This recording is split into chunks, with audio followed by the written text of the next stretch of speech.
How to clean suspension. Guys আজকে আমি suspension পরিষ্কার করব।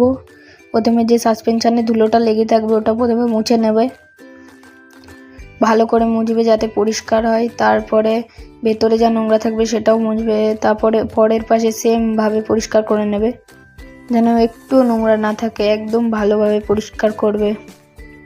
পরিষ্কার হয়ে গেলে একটা মোবিল নেবে, তার সাথে একটা সিরিঞ্জ নেবে যেটা দিয়ে রক্ত নেওয়া হয়, ওইটা একটু ভরে দেবে সাসপেনশনের মধ্যে। তার মধ্যে একটু অয়েল দিয়ে দেবে, যে মোবিলটা ছিল ওটাকে একটু ভরে দেবে।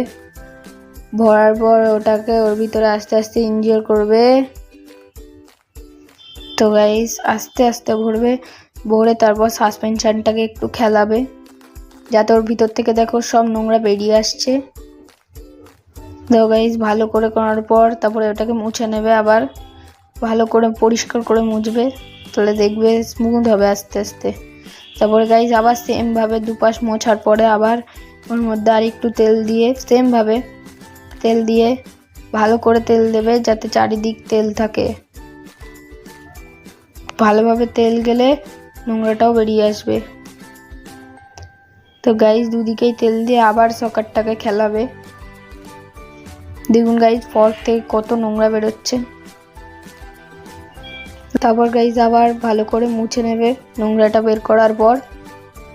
এই যে ভালো করে মুছে নিয়ে তারপর দুপাশই ভালো করে মুছবে। তো আজকের জন্য এইটুকুই।